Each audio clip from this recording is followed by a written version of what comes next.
Hello and welcome back to coverage here at the World Magic Cup. I'm Marshall Sutcliffe in the booth with Simon Gertzen, and we are ready for round 3 action. We're playing Team Sealed, and in our feature match here we have the team from Australia. You see them sitting across. David Mines in that middle seat. He is the leader.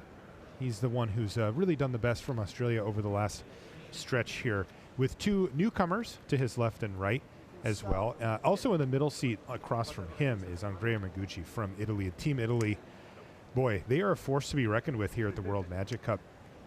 They've got first in 2015, third in 2016, fourth in 2017, and Mengucci was on all of those teams. Mm-hmm. So, business from Andrea on the other side of the table. Looks like Mines is on a straight Izzet build and playing against Mengucci's Boros deck. So far, I would say a relatively normal start for both of these players. Yeah, removal spell here for Mengucci to put the Piston Fist Cyclops out of contention. In the meantime, the Vernati Shieldmate's going to crack in for 2 and now 4 damage.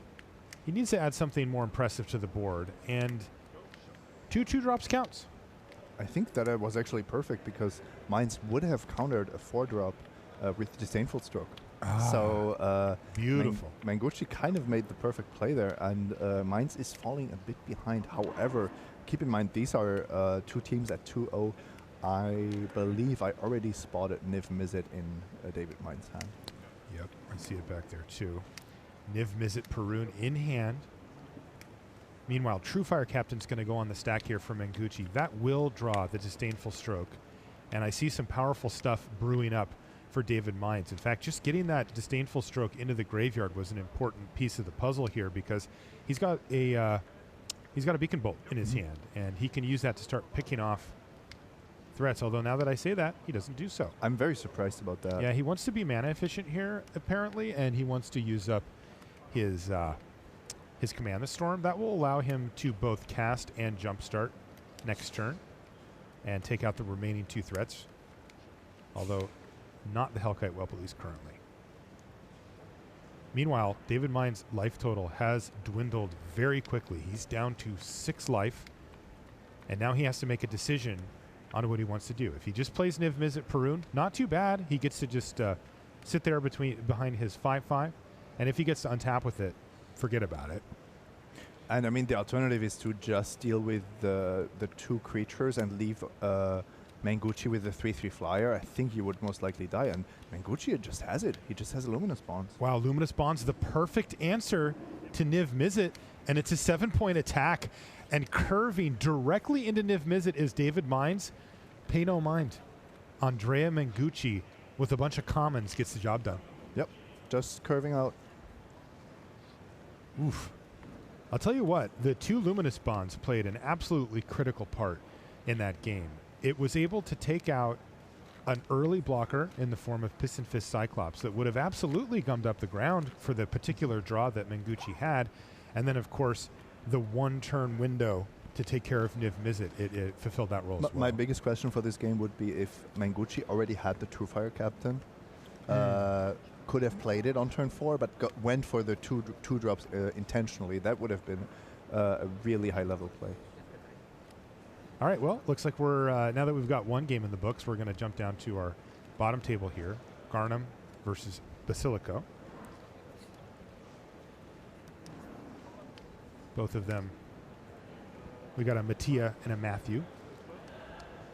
And right now, kind of liking Mattia on this side of the battlefield here. He's the one who gets to beat down with a bunch of stuff. That was, what, an attack for 5 damage right there. Taking down the Rampaging Monument with Command the Storm, and then attacking with Wee Dragonauts and Wishcoin Crab. Ooh!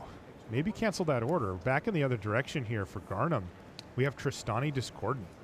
Yeah, that's quite the powerful play here. I really like Garnon's deck. I actually watched TM Australia a little bit during deck building when it became clear that Garnon was able to build this kind of multicolored Guildgate-powered monstrosity, which is one of the few decks that you can draft in Guilds of Ravnica, or also play in Sealed, of course, which doesn't just rely on one guild to get there.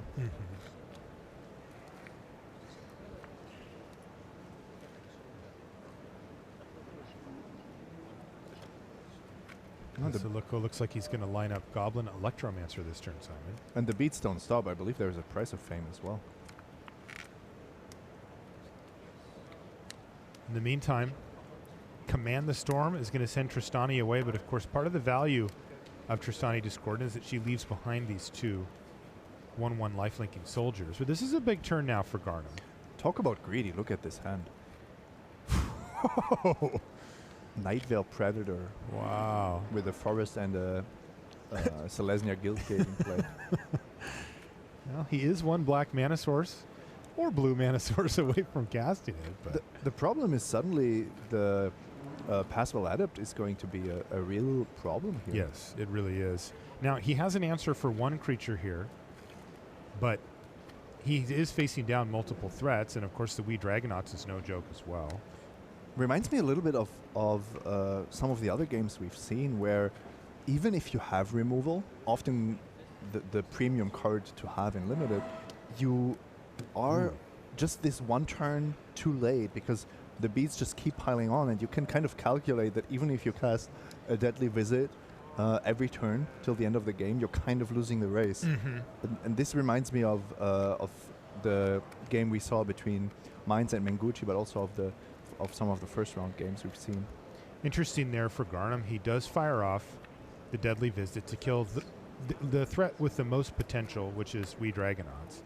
Right now, Basilico would have to dump a bunch of mana into that Passable Adept to keep chipping in even for not huge amounts of damage. But the interesting thing, too, is that on top of his library was a Golgari Guildgate, which looks pretty slow, but would let him eventually cast that Nightveil Predator, but also a Deadweight. He kept the Deadweight. He put the Guildgate in the yard.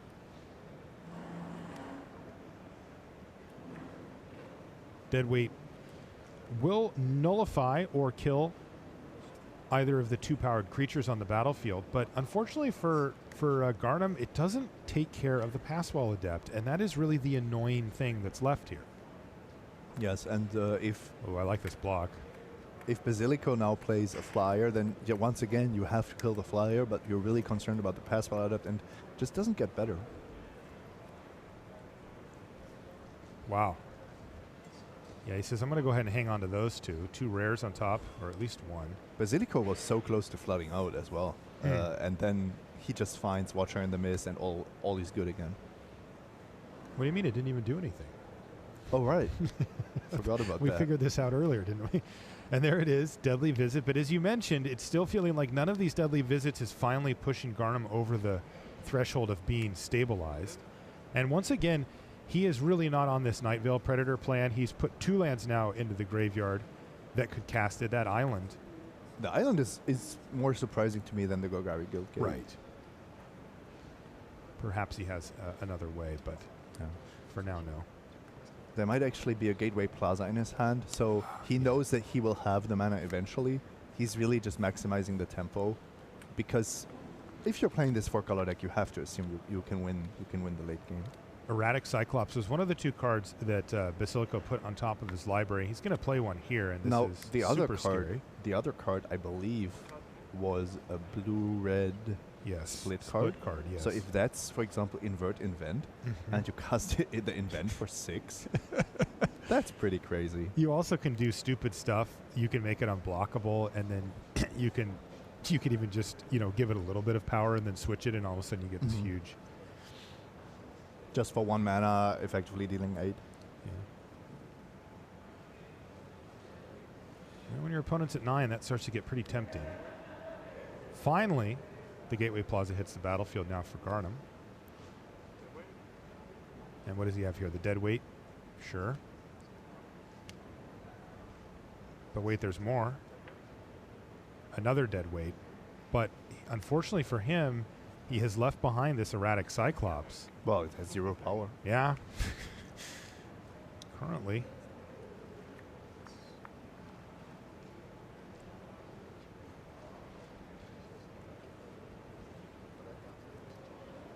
So Basilico taking a look at his options here, but it looks pretty darn good. Interesting choice here. You can attack with Passable Adept and say, if you double block, I get to kill the Pilfering Imp, which is kind of annoying. But the whole game has been a tempo game. You're not playing for the long game if you're Basilico. So maybe the 2 mana that Garnon would have to invest into the imp is actually more of a cost than losing your pass ladder. I like this attack. Attacking for 0 with trample. Make your move. Can he just kill him here? He's looking at it. No, not quite. No, right? he doesn't have the mana. But he can play Invent. And that is going to be a very nice bump. Oh yeah. For those wondering, I know it's always confusing. If you invert, then the triggers of the Cyclops, which would have pumped its power, are always going to pump the toughness instead. So once you invert, you're not going to deal more than 8. There's no way around it. You can't somehow play the cards in some order to get more power out of it. For example, invert and the removal spell would have left Garnon at 1. Which does make me wonder if maybe the adept should have attacked. This gets really good, though. I mean, look at this. He's going to get Connive, Concoct, and Hypothesizzle.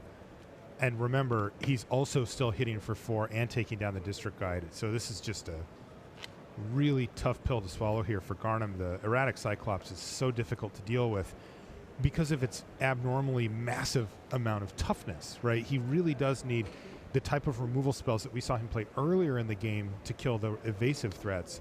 And it's like, it just puts a lot of pressure on your removal suite. I mean, how many deadly visits can you have?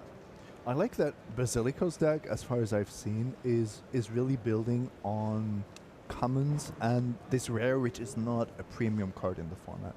So this is not the kind of deck, at least so far, that just wins with Ral and Niv Mizzet, but it's really a synergistic, a strategic deck, very well built by the Italians. This is the play I was alluding to earlier. By casting the Invent, Garnham knows that there are a lot of powerful options in Basilico's hand. By the way, you know, we were talking about the removal suite for Matthew Garnham here. Team Sealed, something else. He has 4 Deadweight and 2 Deadly Visit just out of those 2 key removal spells. 1 Price of Fame. So just in black. And he's the only black player. That's 7 at premium removal spells. I mean, there does become a point where you start considering things like cutting a Deadweight or whatever. Yeah, but not in this deck, because you've built it to go long. I would assume it's also heavy in gates. I would assume that if you can check Guild Summit or the Gargoyle, those cards are definitely in his deck and not in the Boros or Izzet deck. On the deck list we have, it's divided by color, and there's 1 blue card in his deck. Guild Summit. That's correct. So number of guild gates, we've got 3, 7, 8, 9, 10. Wow. Any artifacts? He has a Rampaging Monument. That's not what I was looking for. I was looking for a Glaive of the Guild Pact, although his deck is not really aggressive. Right. And then maybe our friend the 6-drop Gargoyle. None of those. None in his pool, none in his deck. Some crazy decks here. Yeah, this is sweet. I like this deck. And those deadweights do overtime, though. He would have preferred this matchup, I think. 4 deadweights against Mengucci's deck is extremely powerful. The deadweights against Izzet can actually be a little bit weak. Yes. If we're entirely honest. Yeah. So players trading a little bit of resources early. A tempo play by Mind's paying off pretty reasonably for him here. He used Unexplained Disappearance just to bounce a Vernati Shield Mate with nothing on it, nothing going on, which is normally not really where you want to be. But it actually has been stranded now in Mengucci's hand because Mengucci decided to prioritize Luminous Bonds on the Piston Fist Cyclops rather than recasting the Shield Mate. And it's still in his hand now. So he's actually got some pretty decent value out of that. I really like that decision simply because of how the previous game went. You know you're not going to lose the late game against Boros, even if it's Mengucci piloting it. It's similar to when Shahar stole the game with some you can't block this turn and I get in for the final points of damage kind of effects. But here Mainz knows if he gets to resolve Niv Mizzet, if Mengucci doesn't deal a lot of damage in the early game, he's heavily favored. Yeah, he can basically ignore this Healer's Hawk as long as it's still just a 1/1. So he's kind of killing everything around it and just taking some damage for it. It won't actually win Mengucci the game, most likely on its own, but he does keep putting out powerful mentor creatures alongside it, and if Mainz can't keep up with those, then the Hawk can get out of hand as well. If Mainz doesn't get to kill... Ooh, Justice Strike for Mengucci as well. Yeah, I believe what will happen here is that Mainz blocks the True Fire Captain, casts a Radical Idea. Oh, he blocks the Hawk, okay. Casts a Radical Idea, and then Mengucci punishes him. Yeah, so Mengucci still has this ability, though, to just take this thing down, but only while it's at 3/3, right? Or anything higher. But normally the Justice Strike doesn't actually work. And finally we see that Vernati Shield made back on the battlefield. And just a snapshot of this board is Mengucci looking good. 3 creatures versus none. Also True Fire Captain ready to throw around some more +1/+1 counters. So we're going to need to see something really good here from David Mainz. And jump-starting Radical Idea is not really where he wants to be. Ooh, that was a nice draw, though. Perhaps one of the best in his deck.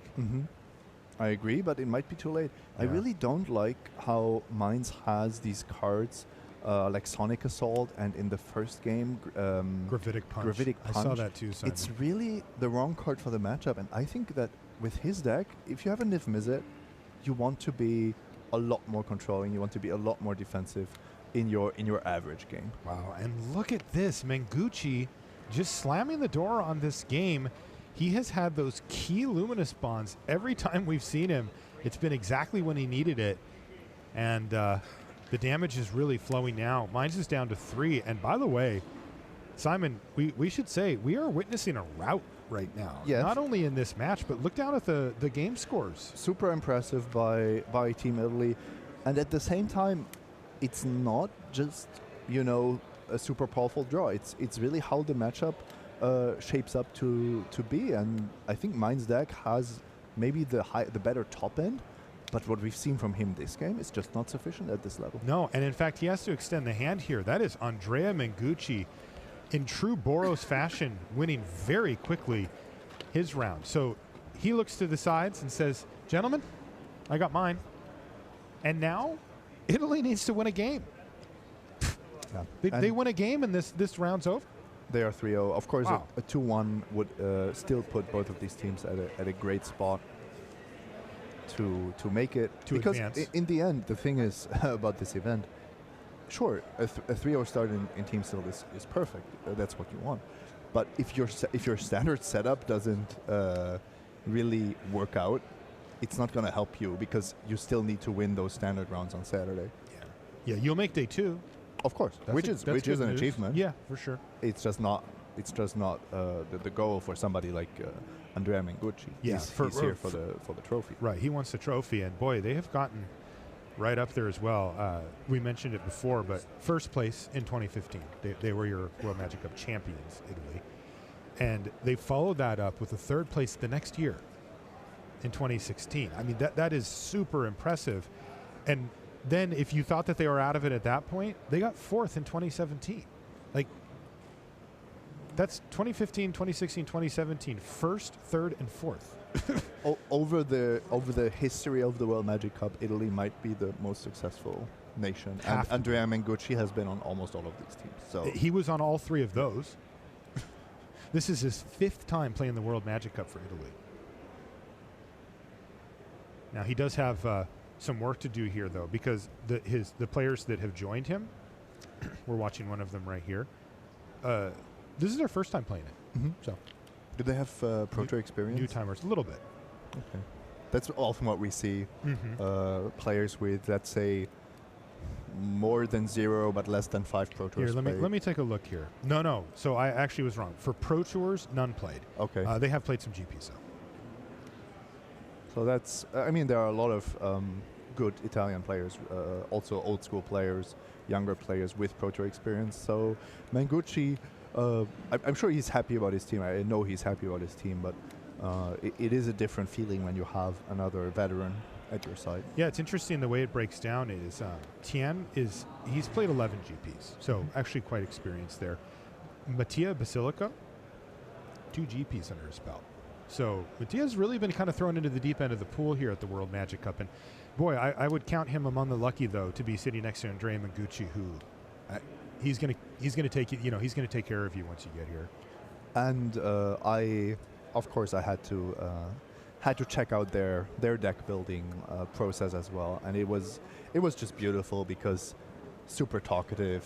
Everything was all over the place. It was the opposite of what the German team was doing, super structured and going through each color independently. And it was just nice to see. Were there any good any arguments among the Italian? I wanted to see some. No, you mean like heated debates? Yeah, and shouting. Yeah, some yelling maybe. No, nothing like that. All right, fair enough. Well, in this game, again, the round that we're watching right now has been utterly dominated by the team from Italy. Australia right now is staring across from 1 match win already booked for Italy, as well as 2 game wins on either side. And they're really facing down a tough situation here. We see Mun's hand here on the right-hand side. And this is a good reason to play Golgari when you have Izoni, Thousand-Eyed in your pool. Yeah. Staring down at 3 lands here for Mun. That could be difficult. I like the chippy attack here, though, with the Burglar Rat. The idea, of course, being that if one of the flyers blocks, you get to dead weight it. Right. Sink it right back down to the ground. But Lai says, you know what? No. It is not worth a single point of damage for me to risk one of my potent flyers. I think you actually have to dead weight the ground creature here, even though you don't want to, but making the patrol 3 power and then Mentor just going out of control. It's just this chain of events that ends up being 3+1/+1 counters or whatever by the end of the thing.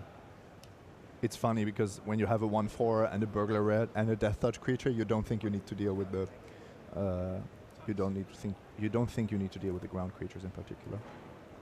In the meantime, this Hitchclaw Recluse is doing a pretty good job of holding back. Well, looks like I spoke too soon.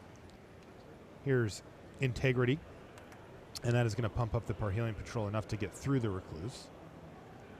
And there's also a Fresh-Faced Recruit as the follow-up play. So this has been kind of a good game, right in the mid-range part of the curve here. And both players casting spells, affecting the board, trying to employ their game plans. We know how powerful Mun's hand is, but I do like Lee's position because these fires are just so good in this matchup.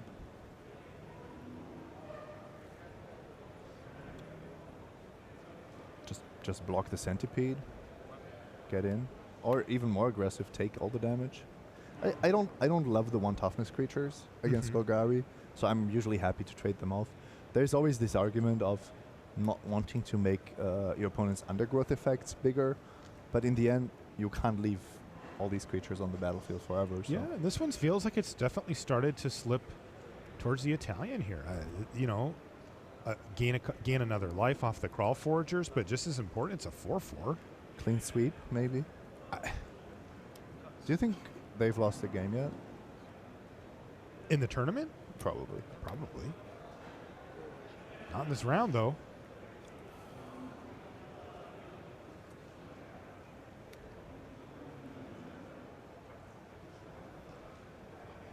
Land go from Team Australia. That's not going to get the job done. And this one could be very close to being in the books. Yeah, and that Fresh-Faced Recruit was very optimistic about its chances to actually connect. To get in next turn. Could have traded off for the Centipede last turn. Probably will have to now. Well, we might even be thinking about double blocking with our patrols, but then I don't really see the line that leads to victory. Not if you have a Cosmotronic Wave in hand and you're trying to pull a Shahar Shenhar here. Right. You must maintain your creature count in order to do so. Cosmotronic Wave currently doing really nothing on the board outside of killing a rat. Well, and if we're being honest here from a strategic perspective, Lee is doing exactly that, but never blocking. I don't know. That's usually not a good idea either. I do like how the Cosmotronic Wave does shape up here now. Tian Moon for Team Italy looking to finish things off and complete the clean sweep against Team Australia. I think declining the block 2 turns in a row with the Boros Recruit was too ambitious.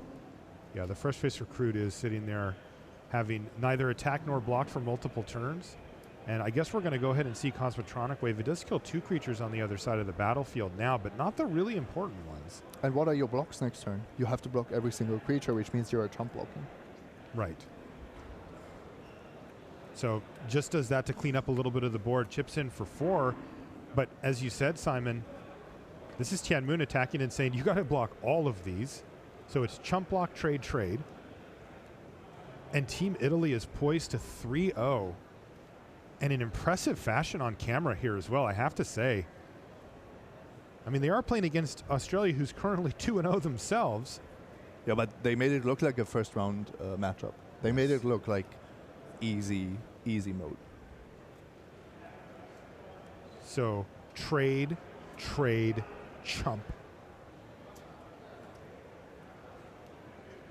And in the end, there's going to be a 5/5 left on the battlefield, which puts Mon at a huge advantage, and he might have an Izoni. Well, that's the other problem. To follow it up. Izoni's going to hit the battlefield and really be the mess here, because this line could leave Lee the opportunity to top deck, command the storm, and then try to stabilize. But unfortunately, this is what's going to happen instead. And now I don't think that there's any single card that could help him. I think we're just done here. I mean, another Cosmotronic Wave kills a bunch of the insects, but then leaves you dead on board.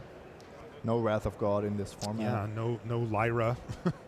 And certainly a Plains isn't going to do it. And Simon, we are seeing a clean sweep by Italy here in round number 3, asserting their World Magic Cup dominance once again. And unfortunately for Australia, they're the ones who got in the way. Experimental Frenzy, not enough. And Team Italy completes the sweep with 3-0. And I guess we should never be surprised that this Team Italy just dominates this competition. I mentioned earlier, you know, how well they've done over the past years. First in 2015, third in 2016, fourth in 2017. Now we're in the last one here in 2018, all led by Mengucci. And I think there is something to it that this success of the past motivates you more for the future. Not only Mengucci, but also the teammates. Of course, it can also create pressure, but if I think about it, if you know we have this teammate, we have the Gooch, we have Andrea Mengucci in our team, we can rely on him to give his everything, and we will give our best. Yes. And that's, I think, what we saw there. Yeah, we did. So really impressive stuff there from Team Italy here to wrap this up. We're going to take a commercial break. When we come back, though, we'll have more action here from the World Magic Cup. Don't go anywhere.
right, so Rich, Marshall, and Simon here. Marshall, I believe you set that up by saying Italy bit good. I did. They've had a great run the last 3 years, and then we got him in the feature match. It's like, whoa, okay, they're still good. We get it. We get it. Yeah, I mean, Andrea Mengucci, he is Mr. WMC, right? He's been 4th, he's been 3rd, and he's been 1st in this room. Yes. Never mind this country or this city. Yeah. This actual room. His opponent played Niv Mizzet that game, by the way. He's just like, yeah, cool, kill. No one cares. Just didn't even. Nah.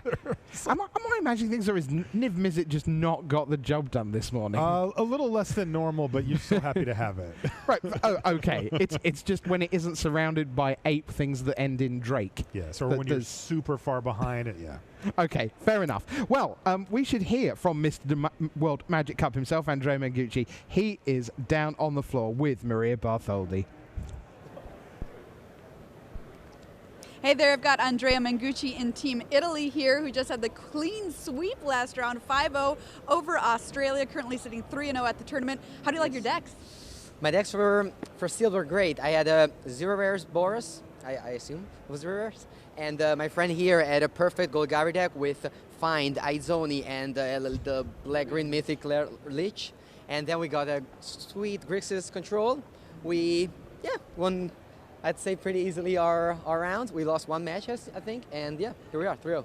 Was it hard to build these decks, or do they just come together pretty naturally? So we did a couple of Team Sealed in preparation, and we always end up with Boros, Dimir, and the third deck that was always the very much worse. Whereas this time, opening 3 great Golgari cards helped us a lot because the Golgari deck was built, and then the other 2 decks were pretty good. So it was better than the practice sealed we got. Well, you got to do it good here when it comes to the real thing. That's exactly what tell me a little bit about your team. What's it been like working with these guys? We have the national champion, Tian Famun, who lives in Milan, near the area. And then we have Mattia Basilico, who lives in Perugia, from Terni. And yeah, they've never played a PT before, so they're very excited to go top 8 at this event so that they qualify for their first PT next one. How are you feeling going into Standard this afternoon? Great. I think I love my decks. I told to them that in the last 3 World Magic Cup, we top 8'd. I never felt good about the constructed deck. We always had one pretty bad deck, whereas now I just feel very good about all 3. I just followed all 3 decks, so I'm very happy. Well, you know how to win this thing. I have to ask you about the food here, since you're so good at cuisine and all that kind of thing. How do you like Spanish food? I love Spanish food. I stay a lot at Javier's, who lives in Valencia, so I eat a lot of paella, proper paella. I had one paella here, but it was pretty bad. I kind of regret the choice. So I'll just keep all the paella eat whenever I go to Valencia. Okay, good plan. Well, good luck to you guys this afternoon. Thank you. Talk to you. Yeah, I'm a pretty picky eater, but I don't think I'd mind hanging out with Andrea Mengucci and Javier Dominguez. I think you might pick up a thing or two about Magic the Gathering. Mengucci cuisine live on the air here. You don't see that often. You do not. So terrific work by Italy. They're at 3-0. Now, 4 is the magic number, guys, right? And we should explain why. If you're just joining us, welcome in. The thing is, if you get to your 4th win in either round 4 or round 5, or round 6, the day is over in the best possible way. You just get to hang out, watch other people, go see Sagrada Familia, whatever you want to do, because 4 wins advances you to day 2 until, gentlemen, the last round. Round 7, we then see the 3 and 3s praying that not only can they win, but then, Simon, it's all about tie breaks. Yeah, and that's because we are cutting to the top 32 teams, and we have more than double that in day 1. 74. If you take that divided by 2, what do you get? 37. 37. That's 5 more than 32. So even with a positive record, if you're in the top 50%, you're not necessarily making it into day 2. Yeah, traditionally, Marshall, we end up with like 1, 2, or 3 teams who get to 4 and 3 but miss out. So we're thinking in a broadly similar range because of the addition of Honduras, bringing us up to 74. Now, we're almost done with Limited for today and indeed for the tournament, but there is still one decider to show you. And just the luck of the draw means that it's close to an elimination match because it's 0-2. Kelvin Chu, top 4 from Worlds in 2017, is up against, we've already seen in play, Ada Raven of Norway. So one of these 2 teams will 0-3 Limited. Let's get down to the action. Norway against Singapore. Here's Marshall and Simon. Thank you, Rich. So last time we were here, Simon, we saw Ada Raven, and she got stuck on 2 mana, and the game lasted about 3 minutes. So let's see if we can get a better start here for the Norwegian team against Kelvin Chu. And boy, this is a tough assignment here. Kelvin is a world-class player from Singapore. And as Rich mentioned before he took off there, 0-2 for both of these teams. So look, if you've got great standard decks and you can pull this decider out, you might be able to right the ship and kind of leave like maybe a bad sealed pool behind you. And the issue is if you 0-3 and then you 4-0, you're probably losing the tiebreaker scramble. So then your standard decks might be the best in the room and you're still not making it to Saturday. There you go. So big game here. And this one is going to decide who wins round 3 for Norway or Singapore. And it's going to be Kelvin Chu to kick things off. He's playing Thought Erasure. He takes away Conclave Tribunal. Really not a fan of Ada's hand there. Missing blue at the moment. And a super clunky hand as well. Okay, well, there's good news and bad news. Kelvin did do something. The good news is it's only Spinal Centipede. It's pretty interactable. You can do something to it, but she does need to. You mean the good news is it's not disinformation campaign? Yes, or even a Darkblade agent is something I'd be pretty unhappy to see here. But Spinal Centipede, I'm like, yeah, sure. No, but these are the cards that hold limited together, right? The 3-mana 3/2s with a small upside. That's kind of what we live for. Or die to. Yeah. Very easy to die to, actually. Remember also that we are playing a team event here, and since this is the decider, Ada will have her teammates helping her out as well when and if she wants. Some teams tend to leave each other alone and just say, look, you're my teammate, I trust you, you play. And sometimes you'll see all 3 of them making decisions together. It just depends on the team dynamic. Yeah. Sprouting Renewal now for Ada, but not really ever what you want to see. No, it already shows that your deck is not the most powerful, unless it's a sideboard card, maybe. Mm-hmm. And Chu correctly gets in here. He's facing off against a Vigilance creature, but either way, either he's dealing 3, or he gets to grow the flyer, the Partisan Bats he just played. So he's going to go ahead and trade off. A removal spell here would be just fine. Get the board down to nothing, but no, instead it's land go. And this is the clunkiness of Ada's draw that I mentioned, with expensive removal spells, Artful Takedown, uncastable, a 7-drop. I'm a bit concerned. I'll tell you what, too, if I'm sitting in Ada's seat, I'm getting really worried here, mainly because Kelvin Chu hasn't even really shown us the good stuff yet, right? We're talking Partisan Bats and the Centipede here, were the 2 creatures that he's played. In Team Sealed, you have to figure that that's near the bottom end of the cards, at least by power level in his deck. I agree. He probably has 12, 13 or more creatures in his deck that are better than that. Smartly forcing Ada, who's on a removal only draw, to spend exactly those removal spells. Here's one now. Whisper Agent on end step. After the Deadly Visit took down that Bats, that was an important stabilizing play from Norway's perspective here, but still under assault as Whisper Agent is going to crash in there for another 3 damage, and Kelvin has all of his mana available here and can further develop the board, though as I say that, there's a Veiled Shade, so it looks like the creature's perhaps not top tier for Kelvin Chu, but it is still a Dimir deck, so that might have something to do with it. Mm-hmm. He might have been debating whether to cast Thought Erasure this turn. Yeah, that's what he's doing. I actually expect it next turn, because that's 1 turn before the giant can come down. A Lotleth Giant? Yeah, that was in Enda's hand on turn 2. Gotcha. Yeah, that would be Thought Erasure number 2 for Kelvin of this game. He's got quite a bit of information. Oh boy, though, he gets a bit punished here. A little bit. Yeah. It's a lot weaker Izoni than we've seen in other games. Only 1 friend. And also Kelvin hasn't really been forced to use any removal spell or anything like that. Good point. Good point. Still, you don't want to leave Izoni on the battlefield. Start sacrificing some creatures, getting a little value going. Izoni actually refers to the insects as friends. No, as pets, not as friends. Oh, pets. Yeah, if you read the flavor text of Partisan Bats, you would have known. Wow. Just got windmill slammed by Simon Gertzen here in the booth. Oh, I can read it now. I see. You're welcome. Wow. Well played. I mean, it was on the battlefield. No, earlier. it was.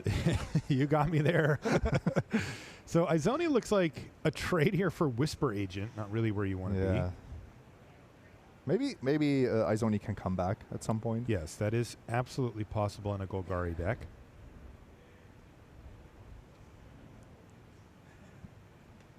Also, Ada has the Severed Strands and an Insect to take out, well, whatever. Maybe the Veiled Shade. That's almost a free removal spell. Mm-hmm. Low cost there. And that's a Gateway Plaza, so right? For No, that's the the untapped land. one that puts counters on your Oh, thing. so Lot Left Throw is a threat next turn. Yes. Then I think this discard is pretty obvious, right? Yeah, just take the troll. Wow. Okay, well, we got a removal spell. Right? I mean, if you're Ada, you just have to assume that Kelvin has a way to kill the Lawless Troll at this point. But not only that, he also either he has a threat that he wants to protect, Mm-hmm.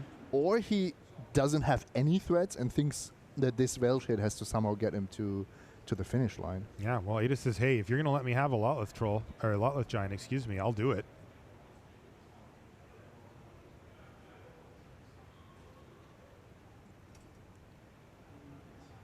Interestingly,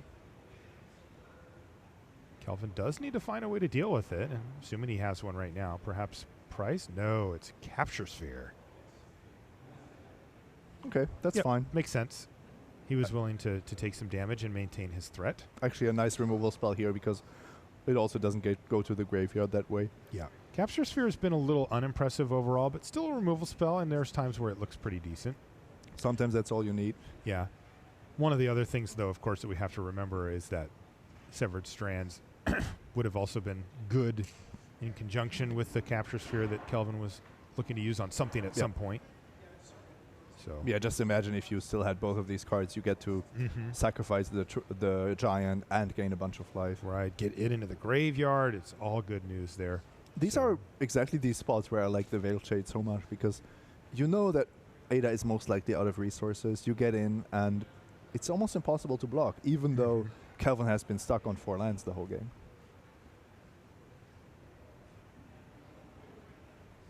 Ooh, little pump fake there. Kelvin almost attacks with the Shade. Looks like he's considering casting something beforehand. If Ada blocks, you pump for sure. Oh, yeah. You're not really losing the tempo game at all. Wow. And Ada says, I'll block.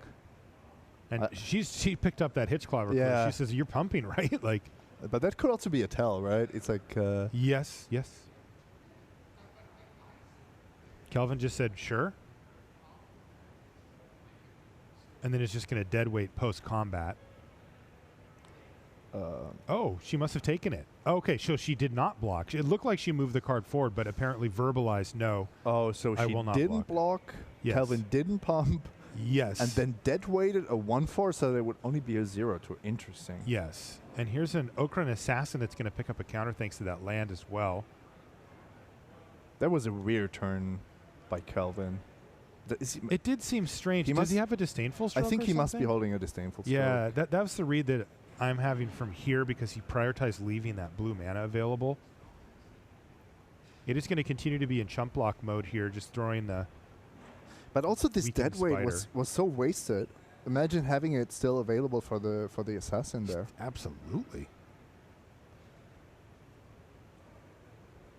I would assume that Calvin maybe had some kind of read or some kind of line that maximized his mana utilization under certain circumstances. But the exact scenario that just happened, Ada playing a relevant 1/1 that turned out to be a 2/2 and is now kind of causing these issues. On the other hand, there might be just a clean way to get rid of it as well.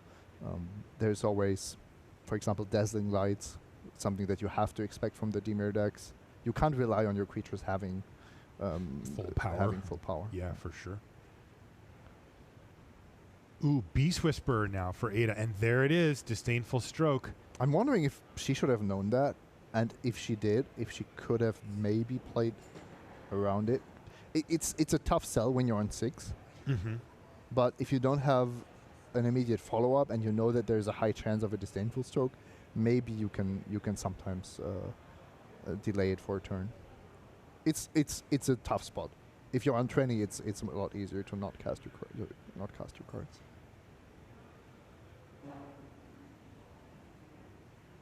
Interesting also to consider Ada's choices as far as forcing a block here and trading off for the Guild Mage, or going for the trade with the Shade, which she did not want to do before, by the way. I think you have to trade with the Guild Mage. The Shade is scary, absolutely, and it's even it's a 2-turn clock either way. But I don't think you're beating the Guild Mage, because now if you trade with the Veil Shade, if Kelvin even allows it, because he doesn't have to, how do you beat Surveil 2 each turn? Right.